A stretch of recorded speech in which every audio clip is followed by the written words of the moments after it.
Hey there, comic book friends. I'm Travis. And I'm Ethan. And this is... Monster Comic Review. That's right. This is for the week of...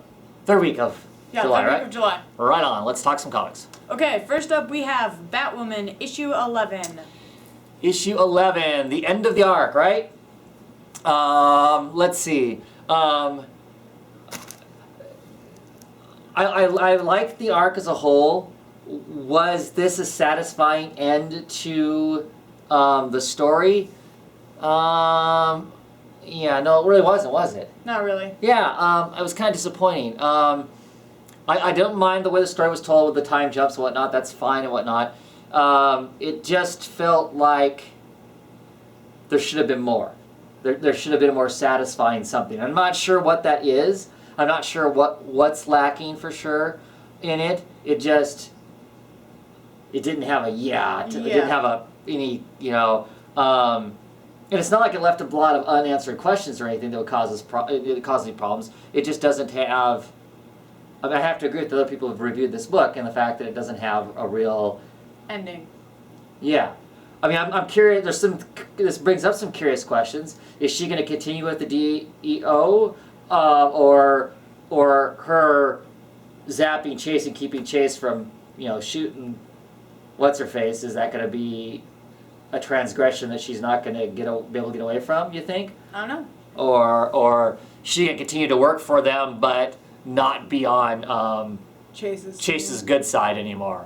Yeah. I like the fact that they did address Kate's and Maggie's relationship some more. Maggie is showing, I have this kid, so they're showing some of their other secrets in their lives and whatnot. So I think that's cool. I think it's cool they're going to try and maintain a story having to do with the relationships too, besides just the superhero stuff in the book. Next arc is J.H. Williams on art, so that's going to be wickedly cool. Yeah, it should be pretty awesome. Trying to think if there's anything else. What do you think? Got anything to say? Yeah, I liked it, and I don't know if she'll be working with the DEO. There you go. Is that what it is? Yeah. Again, but I'm assuming she will, because they don't really strike me as somebody who is easy to get out from under. Well, right. I mean, because they still hold over all that stuff over her and her dad, the general and whatnot. Oh, there's a little part in there where Betty kind of pulls herself out of a coma, which I guess is somewhat stereotypical, cheesy action hero kind of thing. But I still liked it. I mean, I thought it was okay. I like, can I keep the mask? That was kind of a fun line. So yeah, I did like that. There were parts of this I really liked. It wasn't bad. Like I said, I guess what it came down to was it didn't have a really satisfying ending. Yeah. Sets up some new interesting people and whatnot. Of course, the thing is, we still haven't captured. They never did capture the weeping woman or get rid of her or whatever, did they? Nope. So the whole, do you think she's still out there going to be continuing to kill children? Yeah, then? I'm pretty sure she and... So it's just going to be a constant plague on Gotham having children abducted, and that's kind of horrible. Yeah. Okay, what would you rate it? I'm going to give it a 3. I didn't think it was bad, but yeah, I wish there would have been more to tie that up. I agree. 3 for me too. Okay. Next, we're going to talk about Birds of Prey number 11. Oh, why? So, throughout all of us reading Birds of Prey, as soon as Poison Ivy showed up, I started talking about how I'm happy that she's a good guy, right? Because she seems kind of goofy sometimes as a villain, and, it's cool that she's doing her still green thing through being a good guy. Right, but she's more of a good guy operative. Yeah. Yeah, so now, turns out she's been playing the Birds of Prey the entire time, and she's, Are we sure? Are we sure? So you don't think she's friends with them at all? That was just part of her game, I think to some degree she's friends with them, but I don't think she went expecting to be. Oh, you think that was just an after effect? Mm-hmm. I mean, her original plan was to get in with these people so then she could do what she ends up doing to them in this. Yeah. Yeah. Okay, we'll go ahead. But, so, she pulls this 6 months to live card, and I was like, well, that kind of sucks. Because, I like Poison Ivy, as previously mentioned just now, but I was like, well, that's a little annoying. And then she says that she's infected all the birds of prey with the same thing. Right. So they've all got 6 months to live. If they kill themselves or get killed, they will, or wait for the 6 months to go off or whatever. Ivy will. Well, whatever that is that's inside them, it breeds like a spore or something, and puts out something that'll just wipe out all of human civilization, leaving the planets to do as they please. Yeah. So, I'm kind of annoyed with that. To some degree, I mean, I guess especially since it's her, and when you have that one person or the rest of humanity on the line, I was still a little bit surprised with Starling so casually popping a cap in the leader of the company who's doing what, drilling? The drilling, yes? Oh, at the very end? Yeah. The fracking. They're fracking. How do you know she actually shot him? I guess we don't. We don't. I mean, they leave that as a cliffhanger at the end. Yeah, I mean, this is an interesting turn of events. It'll be curious to see how they get themselves out of this, basically, death trap. I mean, because it really is a death trap for them. Either they die and everybody gets wiped out, or they potentially commit all these horrific crimes against people who maybe deserve it, considering the fact we can pretty much figure that fracking probably isn't really eco-friendly. So it'll be interesting to see that, but it is unfortunate. We were liking the character as being this kind of hero. She was an eco-terrorist in some sense, but she's helping the good guys out do the good things. But I'm liking the book. I mean, even despite that, I'm still liking the book. I'm enjoying it as far as that goes. I just wish Black Canary was black and not blue and gold. I don't have a problem with that. I don't mind her costume at all. The art is very spastic in this. Yeah. Because Travel Foreman does bits and pieces. I think there's even pages where he does some of the stuff and other. And on the same page, literally, there's somebody else doing the artwork. But I know that Travel Foreman's not going to continue with this book either, so I don't know who's going to end up being the art going forward in it. It would be nice if they got Jesus Sayas back on the book. He sees how he got moved off the book so they could put Travel Foreman on it, so Travel Foreman had a job, but for whatever reason, that's gone now too. So I don't know. So I wasn't real happy with the art in the book, but I'm still enjoying it. Yeah. What would we rate this book? I guess I have to give it a 4. Even though they took it in a direction that I didn't like, it was still written well, and the art was fine enough. Really? I give it a 3. I give it a 3 if the art would have been consistent through either artist. I don't really care necessarily, even though Travel Foreman does some things really cool and other stuff just really bonkers. Either one. Get Travel Foreman to do it, or get Green the second, or whoever it was, the other person that did the artwork. Do the whole thing, and to me it would have been better. The art was a bit inconsistent, and so that was somewhat jarring for the story. So I would give it a 3. Okay, what's next? Next up we have Blue Beetle, issue 11. I really am enjoying this book. Yeah. It's finally moved forward enough to feel like it's a book that's telling me something new, as opposed to just repeating the old Beetle stuff largely. Kind of started with last issue. This issue definitely runs into Booster Gold. Booster Gold, shows up to act like he's a friend, but really he's not a friend, because Booster Gold, who is from the future, knows what the Reach is. He obviously in his future the Reach actually attack Earth and cause all kinds of problems. So he knows what the Reach is and goes, oh, obviously Blue Beetle is this next thing. Sorry, buddy, I'm going to kill you. I'm glad, to some degree, that happened, because I don't know. For me, if I wanted to read a Blue Beetle Booster Gold team up, I'd rather read it in Booster Gold so much more. I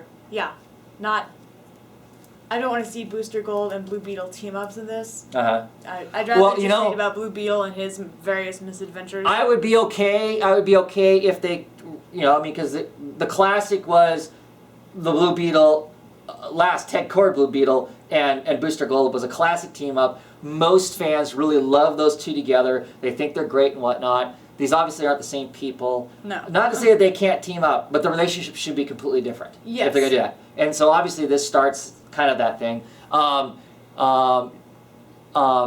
Amy's, grandmother, she is an absolute riot. Any old She lady, is great. any old lady who's willing to poke a superhero in the back of the head with her little walker cane and give him what for is hilarious in my book. I mean, that was absolutely great. We have another interesting predicament coming up also at the end of it because the so yeah, they Agent Bones, Mr. Bones, they and mistake the person for Blue Beetle as Paco. well, kind of. They realize he's not the same person, but has the same energy source, so they're gonna mess with him. Of course, Paco's got that the little scarab thing around his heart to keep him alive. Out. Right. And they cut him open, and they decide they're gonna take that away, and it goes bonkers. And they again. He becomes the red. Right. Blue So I'm assuming what's gonna happen. Do you think Booster Gold and Blue Beetle go up against him? You think maybe? That would help establish our Blue Beetle as being a good guy as that's opposed what I was to. thinking is. So I mean, I'm liking it though. I'm enjoying it. I mean, to me it's a nice 4-color superhero type comic book. You know, with the mistaken identity kind of thing going on there. It's nothing grand or incredibly new, but enjoyable and enough off of the original path that the original this version of Blue Beetle was on to make it a little different and enjoyable. Yeah. And I like the art. The art's solid as far as superhero comic book art goes.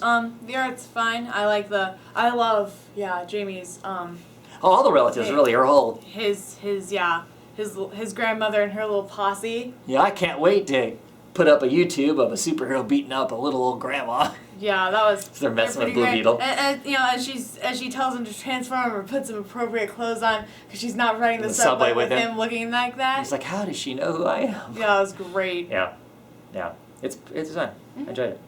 So what we rate it? I'd give it a 3. Yep, I'm gonna 3 also. Fun comic book. Okay, next we're gonna talk about Catwoman number 11. Okay, first of all, this is an awesome cover. Yeah, Gilliam March cover. Yeah, it's pretty awesome. The story proceeds as Catwoman gets help from her detective friend.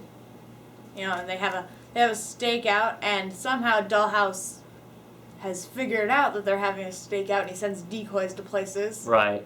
So, yeah. The Dollhouse is creepy. He is. So he's a villain who obviously is a surgeon of some sort or whatever. He's harvesting organs to give to people, and in the process of harvesting those organs, he's also using the bodies to create some sort of a scene. Perfect? He's setting some sort of perfect scene of some sort, basically using them like dolls or like mannequins or that sort of thing to set some tranquil scene that he's got going on that he needs more bodies to collect. Plus, he's under pressure from whoever's buying the organs. The organs. Because he probably already has the money. Yeah.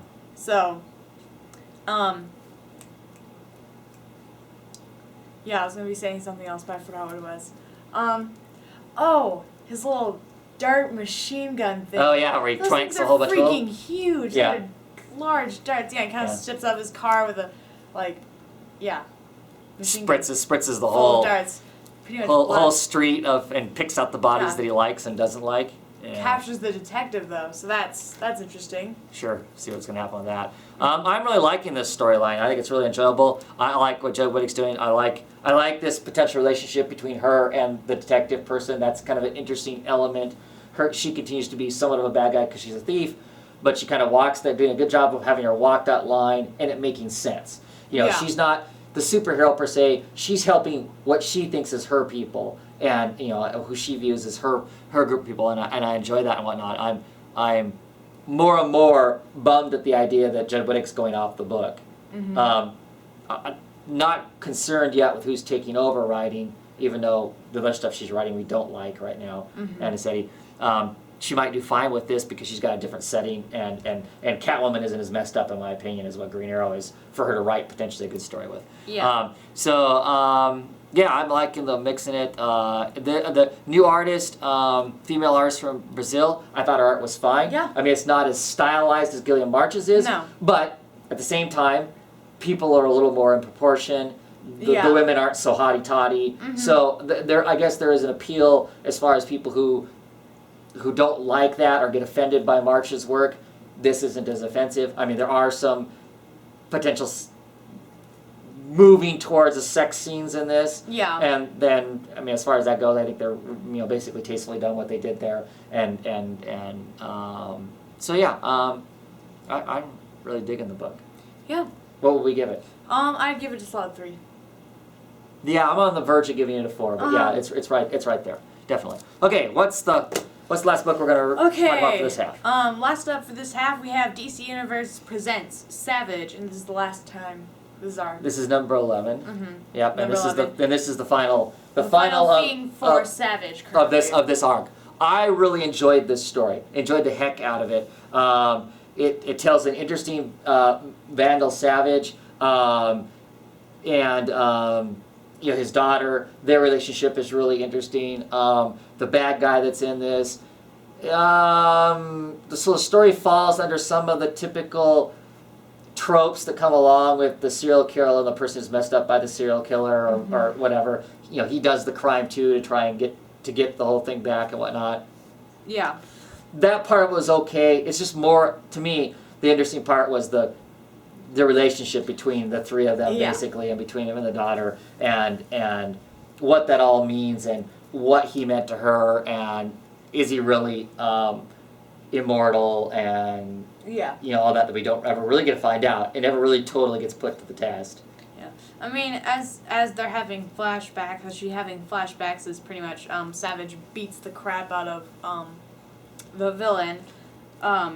We see that it seems like he was a good father. Oh yeah. Except for the whole part where he's an immortal psychopath killer. He's a serial killer. Beyond that, I mean, he plays with her. They do all the typical stuff you'd see in a typical wholesome family, father-daughter type thing and whatnot. Just don't go in the garage, honey. I've got some stuff I need to clean up. And craziness like that and whatnot. But I really liked Robinson's story in this, and Dardane did a great job. I don't know what's next. I can't remember what story arcs are coming next for the DC Presents. But I really enjoyed this. I enjoyed the DC Presents setup as a whole. I was getting to see 2 or 3 issues of some story. Quite enjoyable. Yeah. What would we give this? I give it a 4. Yeah, I think so too. This had a satisfying end to it. Yeah. They tie everything off, everything they think is clear, and of course there's the very, very final thing that happens in it that leads us to, there could be a potential out there now. Yeah. This leads to some other things that could potentially be coming up, which I think is pretty cool. Yeah. Anyway, that's it for this half. We'll keep it short so we can keep the other half short, and we'll catch you in a little bit. Bye.